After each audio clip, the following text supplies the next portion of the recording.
Hey guys, welcome back to the Hassle of Hair-117. 117. It's just me again today. And no guest, no Raquel. Just trying to pump them out. Try to pump them out as much as I can. And keep on going with it, even if we don't have a guest or not. That's probably the hardest thing about this. But welcome back. And you guys, our sponsors, Adaptive Sessions and Raquel Diaz Designs, guys. Don't forget about them. Support those that support us. I hope you guys are enjoying your Monday or Tuesday. Came out with this a little bit later in the Monday because busy. Going after, I don't want to even say going after. Me and Raquel kind of make our own schedules now, you know? We make our own schedules, and we kind of like manage our own time. And it just seems like we're nonstop now. Nonstop. And yesterday, instead of going to her pop-up shop, she was supposed to go to a pop-up shop. It was going to be her fifth one. We just decided just to say fuck it and just stayed home. And we were supposed to do a lot of stuff yesterday, but we've been so busy that we really haven't done anything as a family. Finally sat down and kind of just hung out and watched movies all day and just chilled. It was pretty fun, kind of relaxing. I was in and out of sleep watching a bunch of movies. And you know what movie holds up is we watched the movie Life with Eddie Murphy and Martin Lawrence. It's hilarious. Out of Pappy. It's a hilarious movie. Still holds up. It's on Netflix, I think, for a few more weeks. But yeah, and it was fun just to hang out with the family. Getting to those times of the holidays, everybody's on breaks. Everybody's shopping. We went to the store yesterday. It's just like craziness. The like masks are back, which are nobody's like gonna enforce that. So I'm just walking around without my mask and nobody's gonna enforce it, which is nice. But it's just like Jesus. It's so crazy to me, like when you have a bunch of people wearing masks, but they're all in like shoulder to shoulder, right? It just doesn't make any sense to me. It's just, why wear the masks? And you have some people wearing them, just have some people. It was just, and not only with the chaotic Christmas holiday season at Target, but then you get all this mess where it's like, it's just different, right? Because we're getting back to normal from last year's pandemic. I think last Christmas was pretty bad, right? I don't know if we were locked down, but it was still not back to normal. And now we're like kind of back to normal, but we're not back to normal. And then I work at a gym where we're just normal as hell. Like there's no, I don't know. It's just weird to go back to the real world after working at a gym all week, right? It's just crazy to me. But yeah, I don't know. Like one thing I realized this weekend is my dog, my pit bull. Lately she's just been like, so I'll go teach the 5:30 class in the morning, and I come back at 6:30, 6:45, and I'll go sit down and drink coffee, go sit down, and I'll let her out of her cage or bring her back in, depending where she's at, and she'll sit right next to me and just stare at me like this and just look at me for a good like 30 minutes, not moving, just waiting for me to do something. It is the creepiest thing in the world. And lately I've been catching her just outside, just staring off into the world like she's thinking about life. She's the weirdest dog. I used to have an English bulldog that was full of personality, but this pit bull that we have, Coco, she's like, I don't know. She's dumb but not dumb. Like, it's just like I don't know who else is like right in the morning. She'll just sit right next to me with paws down, head up, and just looking at me the whole entire time for 30 minutes. And then I'm bringing her inside the house earlier, and she's just sitting there like looking like I don't know at the sky, at the neighbor's house, but she's just sitting there just staring off, like thinking. It looks like she's thinking. It's weird.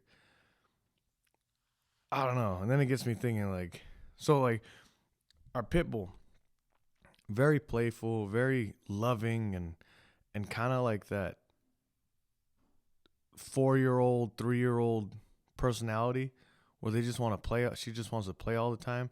And then you get like our other dog, Hey Hey, who's a small little wolf type dog, terrier slash wolf, who's if she was, she's like the alpha. Well, not even omega. Is it the omega? She's the omega of the house, and she bullies the pit bull, who she's 1/4 of the size of, but she has this feel of like I'm the top bitch, right? And she walks around and she doesn't. The pit bull will try to lay in her spot, and she won't. Like she'll start growling at her. She won't. She just runs the show. And if she was bigger, she would basically. She's like a hunter dog. She runs around trying to catch the flies, and she'll catch birds outside. She'll catch the gophers outside. Like it's crazy. She just is like bred to hunt, and the way she moves, like she's leaping and jumping, and her reaction is really really fast. It's crazy. There has to be wolf inside this dog, and we used to have three dogs. We had two girls and one boy. The boy was Gus Gus, little black fur ball, and two dogs. I'm okay with. I didn't even want one dog, but I just kept on saying yes, yes, yes, yes. But to the third dog, I was pissed when we got the third dog. I was like, we can't do this. This is insane. This is crazy. So one day I come home, and the dogs came from outside. My wife let them in, and I had sat down on the couch, and they came in running, and they ran all over me. They had mud on their paws, and I flipped out. I was like, I can't fucking do this. Like, why do we have three dogs? And I started flipping out, and I was like, I don't even want none of them, going overboard. But then we really sat down and we talked. Like, we can't have three dogs. This is insane. So we gave Gus Gus to and they weren't neutered, right? All we need is for a pregnant dog. But we gave Gus Gus to a family member. Two is the limit. Two, it's like, all right, especially with the bigger house, like a 2-story house. Two's the limit. Even like one small one, one big one, but like three is like insane. But the connection, the tandem, and the balance they bring. Hey Hey's like this real stern hunting. I'm an omega dog, and then Coco's this dog who's just playful and loving and kind of weird, like stoned all the time. But yeah, it's just I just sometimes I'll come home and just like growing up, we didn't get to see our dogs' personalities because we didn't take care of our dogs. We just we kind of got them and then forgot about them. We just had them in the backyard. They would just be backyard dogs. So now that I used to have an English bulldog that I had for 13 years, and I saw her getting to know her personality, and then especially these dogs. These dogs like Hey Hey and Coco, we're getting to know their personality, and they're part of the family. But it's a cool thing. Like it's like I didn't want like as a kid we just put them in the backyard. We didn't really care for them. Any dogs we got. And then we lived on a street where the dogs would get hit on the road all the time because we lived on Ocala and Adrian. And then Adrian would connect to, this is in San Jose, it would connect to a main road in Eastside San Jose. And and these people would fly down going 40, 50 with no stop and just hit dogs all the time. We had like 3 or 4 dogs get hit by cars. And it was just like one year after another. We never kept a dog. Never. So as I got older, as an adult, I'm like, all right, I'm going to take care of my dogs. I'm going to do good by them and like make them a part of the family. And I feel like Coco and Hey Hey are part of the family. It's cool to do, cool to have. Pets really make, like, I'm not crazy about pets and animals. Like, I'm not going to treat them like humans, but I'm going to treat them good. It's good to come home to Coco sometimes, who's just like happy and like wagging her butt, like not even her tail, it's her like butt shaking. And it's good to come home to that sometimes. But I'm not like people that like fur babies and make them part of the family. It's just weird. I don't know. It's just weird to me. Like a dog's a dog. I just, like a dog's a dog. Like it's an animal. It's a dog. It's not a human. Don't like, I don't cross that. Like I don't.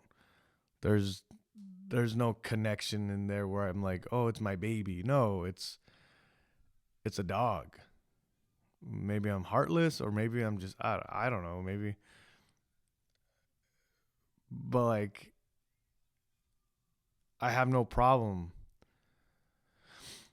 I don't know. Maybe it's just I have no problem if they would leave, if they would run away, if they pass away, if they die, or something would happen to them. I have no problem. Like,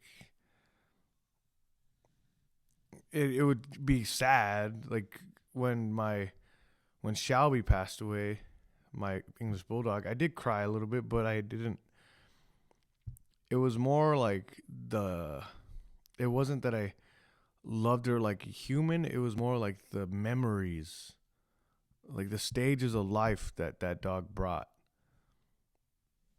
was different from any other dog. The stages, like when I first got her, it was when I was in a really bad time, when I was like 17 years old, and I was dealing with the loss of my mother, and I was going from kid to adult. That's when I got Shelby.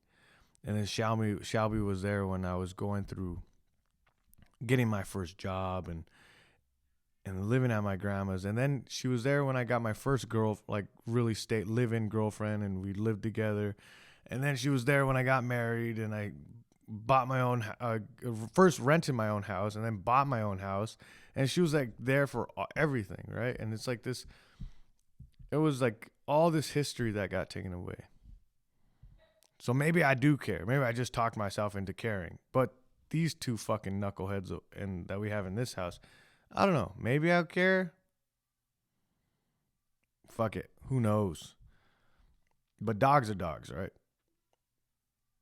That's just me. But yeah. I kind of want to talk about today, like, I've been really reading on, well, not just coaches. I've always said that I listen to coaches' books or read coaches' books. And lately I've been really thinking about it. Because this book, Phil Jackson, 11 Rings, it's helping me. It's not only helping me with coaching, but it's not, because when it comes down to it, coaching is connecting, right? You have to be knowledgeable in what you're doing, but then you have to connect with that other person. It's communication. And that's not just with coaching. It's with parenting. It's with marriage. It's with friendships. It goes into a lot of stuff. And I'm at this age where I have all these things where I have to communicate with people. I'm coaching. I have friendships. I have a marriage. I have a child, and I have to learn how to manage all these relationships. And sometimes we do get overwhelmed. It is very overwhelming.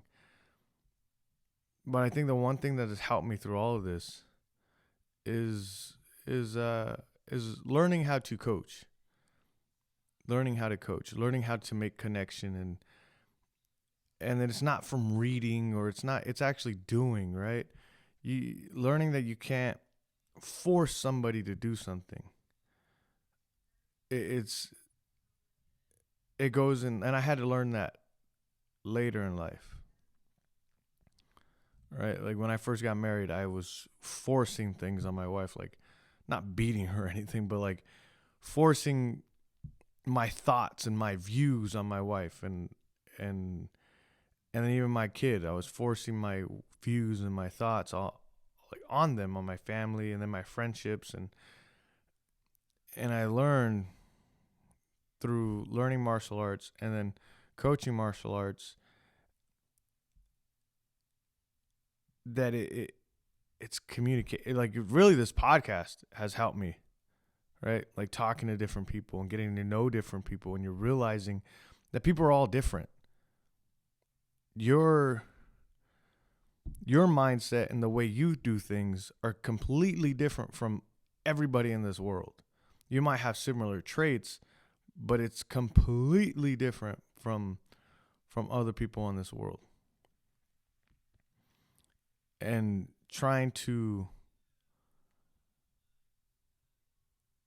manage all the relationships that you have in your life, you have to learn how to listen, and learn when you put your foot down, when you have to be assertive, when you have to talk, and or put your views on somebody, or it's a hard thing.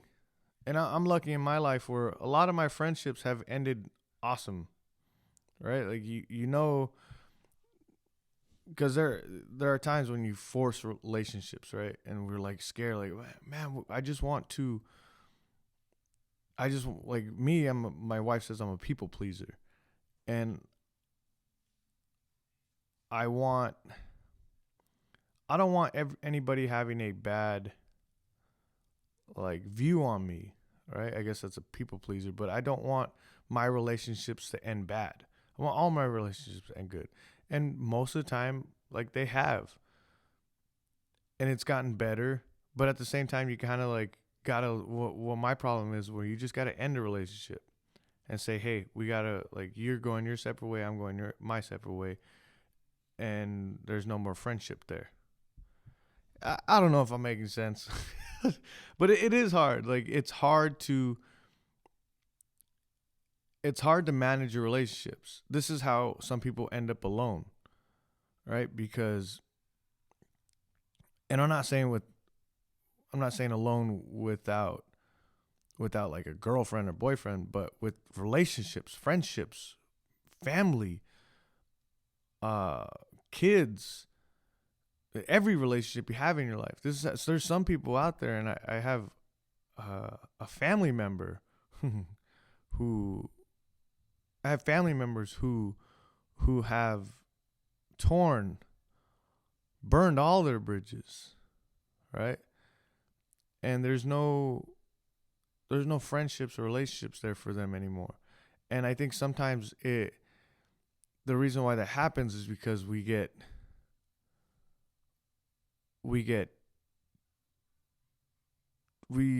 up, basically, kind of.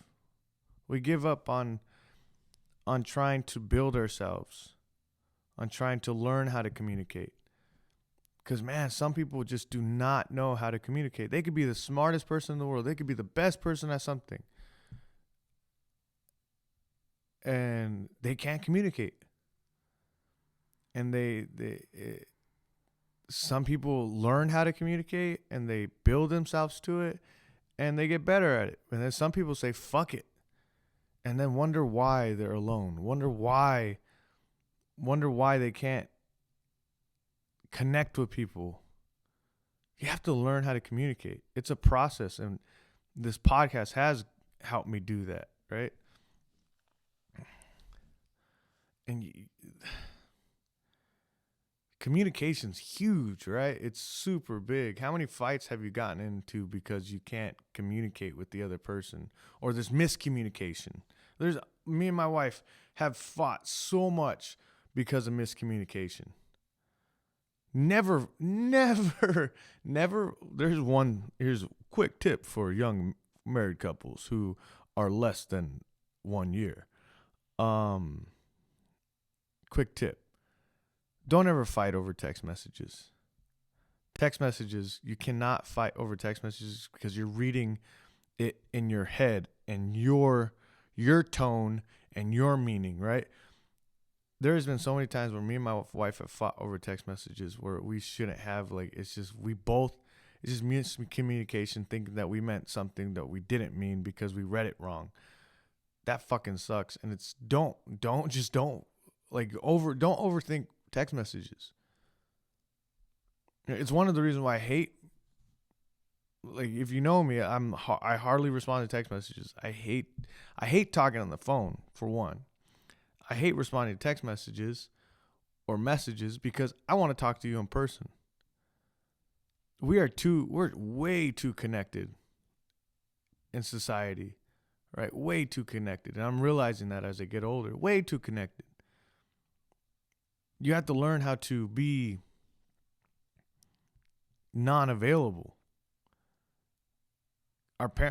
My parents and their parents and their parents, they were not available to people. When Sunday would hit, when Saturday would hit, they weren't available. Your uncles, your cousins, no one could. The only way they were gonna get to talk to you was to call you, mail you, or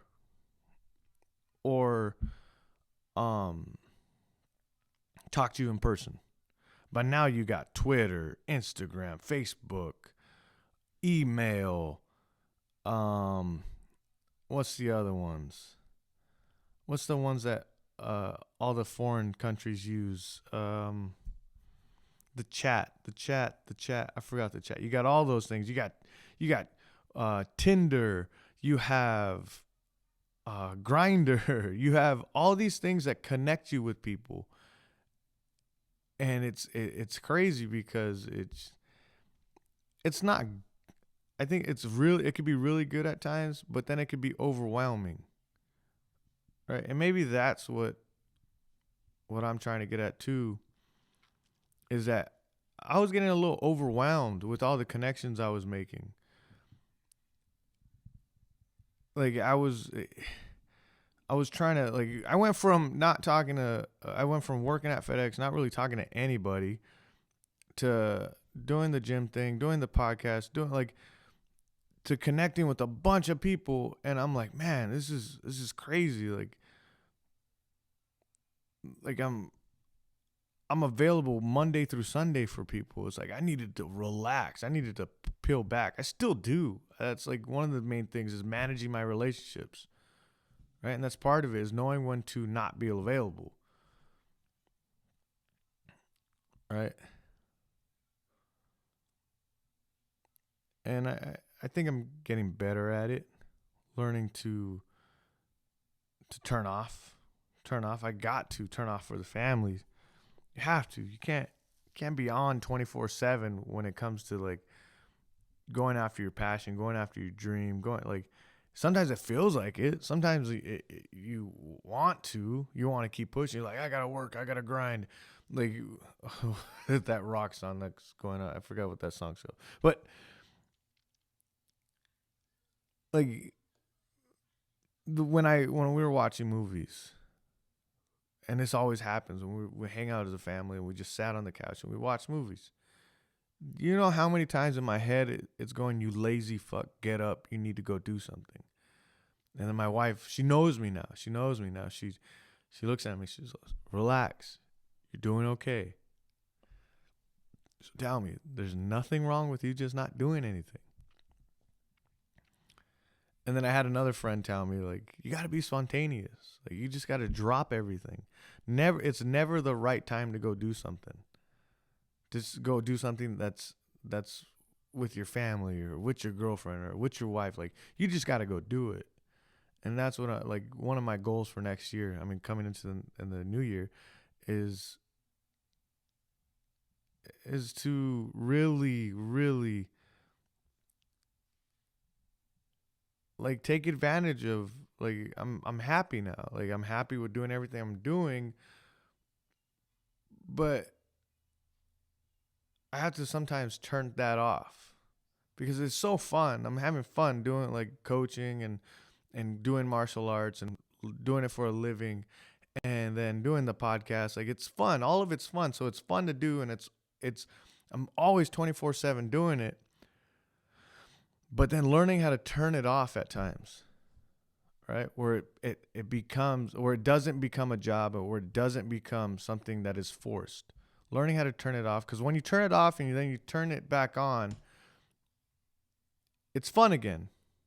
But when it's on all the time, meaning, when I say on and off, meaning that when you work and you love what you're doing and you're constantly doing it because it's fun, but you're always doing it 24/7, it becomes mundane. It becomes work. So you have to turn it off so your body could readjust and think of new ideas from living life and being creative outside of what you're doing. And because I did turn it off, right? I turned it off yesterday, and I came up with some ideas for the kids class, like the kids class. So one of the classes I teach is the kids class, and I came up with some new ideas that I think is gonna work, right? And get them more engaged in learning how to fight. Like, one of my goals is not to teach them, not only to teach them to defend themselves. It's to help them understand it too, right? Understand it, like, to visualize it and to see it, and then know what to do. Say it verbally what they could do. Like okay, like they explain on how to block a cross, or when they would strike back, or when they would kick back, or when they would slip, or when they would catch a kick. Like, I want them to understand that at a young age. That'd be cool. Like, so I'm thinking of more ideas, but at the same time, I want them to understand. But now I'm thinking of like a structure of drills where we work the same thing every day. I'm trying to like condense an hour of work and get the most out of it. So when they walk on that mat, it's go time from the minute they step on the mat to the last minute they step off. 1 hour, just go, no stopping, with drills and all this stuff. And then it got me more thinking, man, I am just rambling. But it got me thinking even more. Like if you think, because I was asking a wrestler, like a high level college wrestling room, how does it, like, how do the practices go? And usually it's like a bunch of drills, nonstop drilling, boom, boom, boom, boom. Like the not the intensity of like it's hurt, like they're hurting each other, but the intensity of the pace. The pace is nonstop. And I'm thinking to myself, man, I should have a day for the kids where it's the advanced kids, where it's like it's nonstop, like drill after drill after drill, and they're going. There's no breaks, right? They're drilling, because like the grind of wrestling. Like, I wanted to have a day where it's like you're able to do stand up, like drill stand up, like a high level wrestling room, right? And I like days like that. I like, because even the adults, I did it a few times in the adults where it's like nonstop. It's like 30-second breaks and then goes, 30-second breaks and goes, drilling the stand up, drilling different stand up drills, right? And it's nonstop for 1 hour. Like it's drills already implemented with people. They already know them by heart. Like, and you constantly just knock them out, boom, one after another. Because now we're getting to a point where people know these drills, right? You've taught these drills so many times and people memorize them. So just knock them out, boom, one after another, after another, after another, after another. And it's like, I want to do that. I want like some days where people just come in and just drill constant. Like, I'm not talking about like 1 or 3 drills. I mean, one drill, then like a minute break, and then the other person goes, and then a minute break. Like, I'm talking about their goes are just 3 minutes, 10-second to 30-second break, then go again. It's like, and then it's back and forth drills. It's not like one person's doing something, one person. No, it's back and forth, flowing. Pop, pop, pop, pop, pop, pop, pop, pop. That's my head, guys. That's my head. That's what I'm thinking about 24/7. And then it just, I don't know. I don't know if you guys, I do a lot of thinking, and I really been diving into like coaching philosophy. I have to start writing down all this stuff. So I just started writing down like questions for myself. Like questions, what do I want from coaching? What do I want from the people that I'm coaching? Like, what do I want from the kids class? What do I want from the MMA program? What do I want them to do? Like, I started all these questions. And then what are, like, you know, and I think like it goes into, as I did that, right? As I wrote that down, I started thinking about my daughter. Like my daughter, my wife, my friendships. What do I want from them? What do I want from my daughter? Do I just want her to go, like, I get so caught up in like, okay, she does this and she does this and then she does this, she'll go to college, she'll do this and she'll do this and this, we're doing good by her. But then I don't ask myself, like, what do I want from her?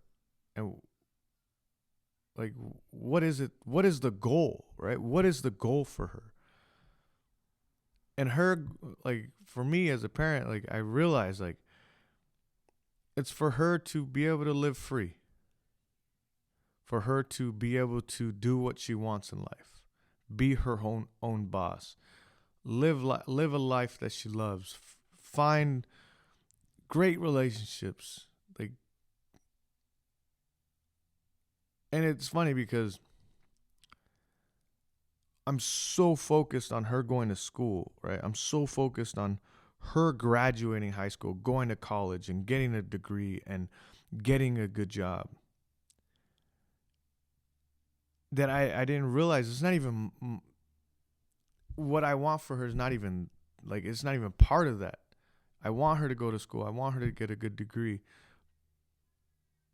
But then when I sit down and think of what I want from her, and what I want from her is to be happy, to live a fruitful life, to have a good life. Right? And so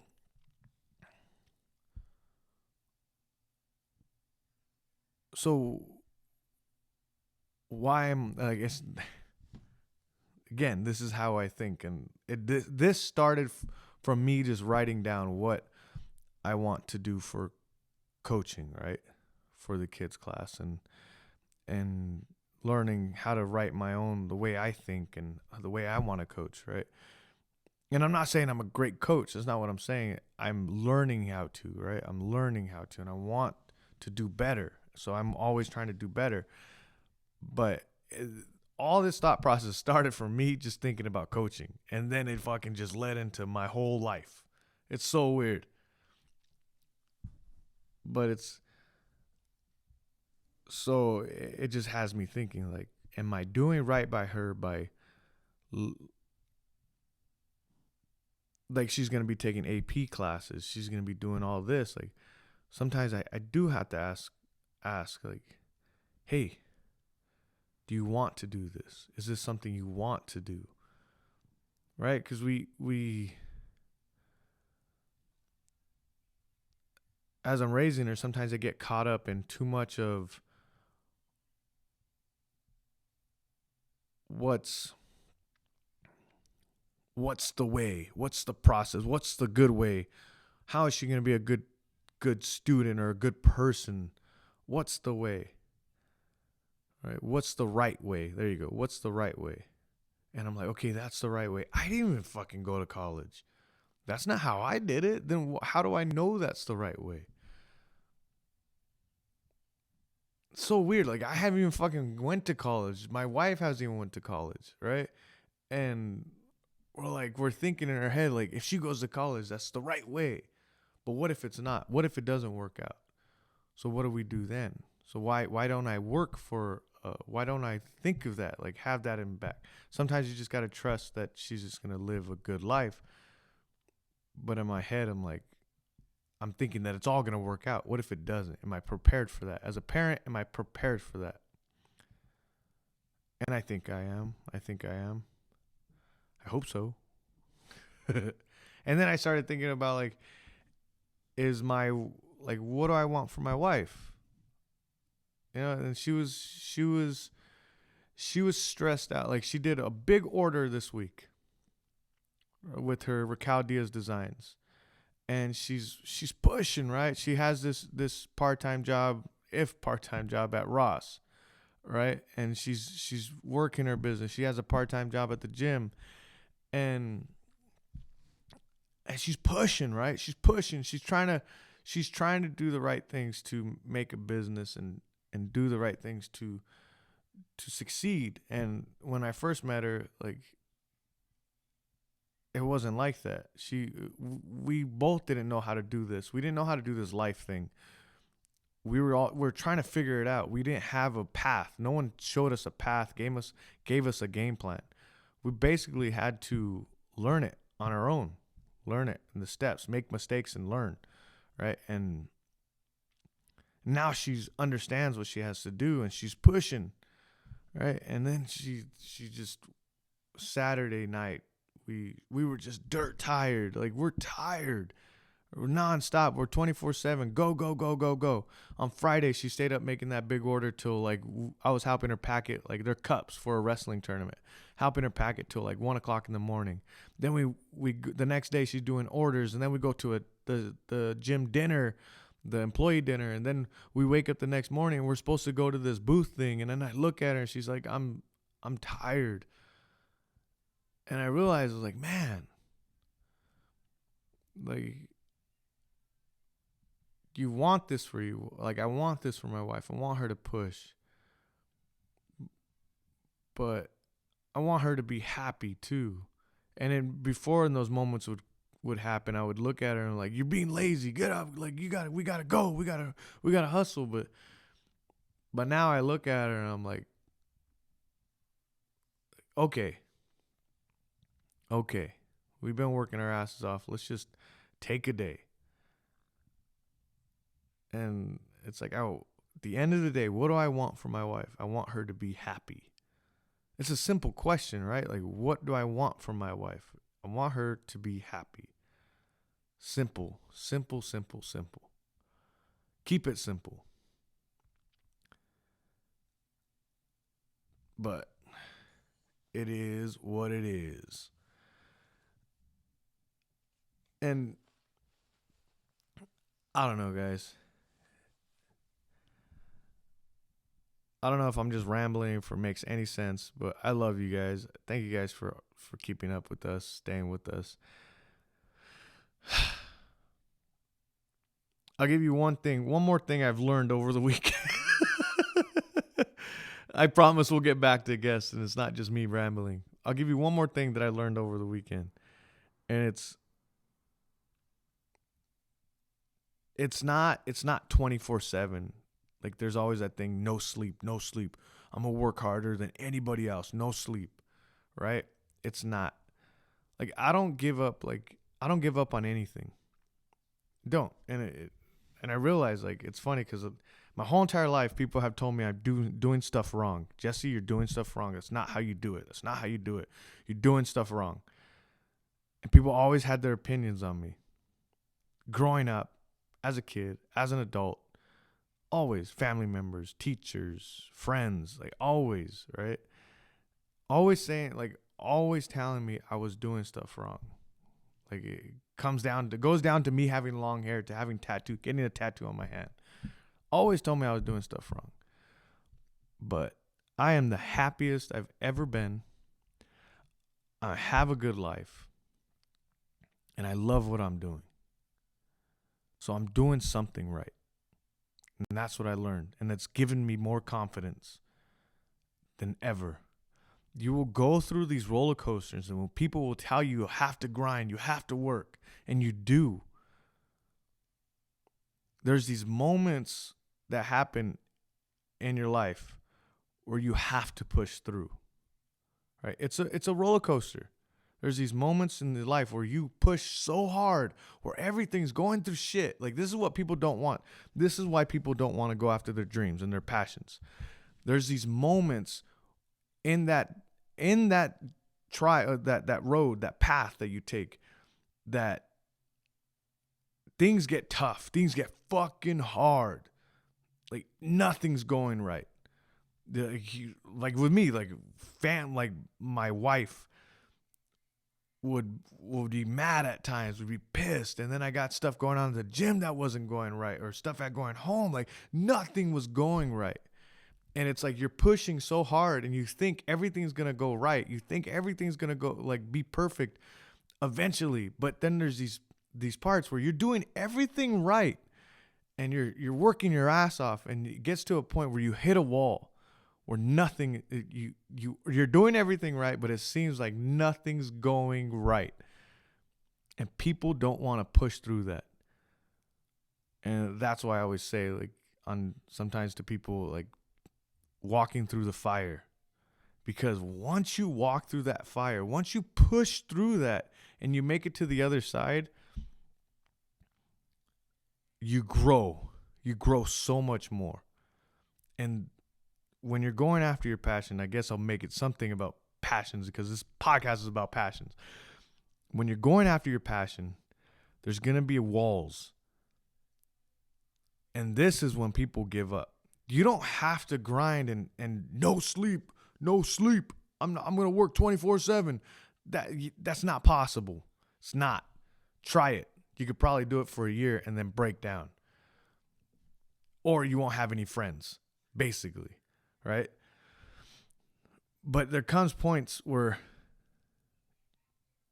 in life where it just, you hit walls, right? You hit walls and it doesn't seem like it's going to work out. You have to push through those. You push through them. What's on the other side of that wall? It's growth. I'm not saying it's the best thing in the world, but it's growth. And this is what people don't want to do going after the patches. It's not the work, or it's not the even the sacrifices you have to make, because sacrifice is part of that wall. But people will make those sacrifices. People will do the work, but they get to these walls and they don't want to push through them. They just put everything down and just say, fuck it. And I think that's what I'm good at, is not giving up on pushing through those walls. Because, like, I really don't ever give up on anything. I just, like, I keep on chipping away at that wall. I keep on chipping away. And I know one day that wall is going to break down and I'm going to grow. You cannot giving up doesn't mean, like, people think giving up, it's like when people take time off from something, they've given up. No. Never give up. When my mom told me never give up, I've taken that. I lived with that. Never give up. It means never give up. You might spend years doing something else and have that one thing you haven't done yet in the back of your head, but it's still there. Chip at it. And eventually you will break through that wall, and you will never give up, and you'll get past that wall. There's so many things that I've done in my life that because I kept on chipping it away, and people were like, man, like, why is he still doing it? Why is it, like, I don't know. just never give up. Never give up at anything, no matter what people say. And this is why people never go back to something, something they put down in life because of what people think. Fuck all those other people and keep going. Keep fucking going, because life's a roller coaster. And I'm telling you, once you start living it, once you start loving it, it is the best thing in the world. And being your own person, taking control. I love it. I love you guys. Have a great day. I hope you guys like this podcast. I love you guys. Have a great day. I'll see you guys on Thursday. Enjoy the Monday. Peace.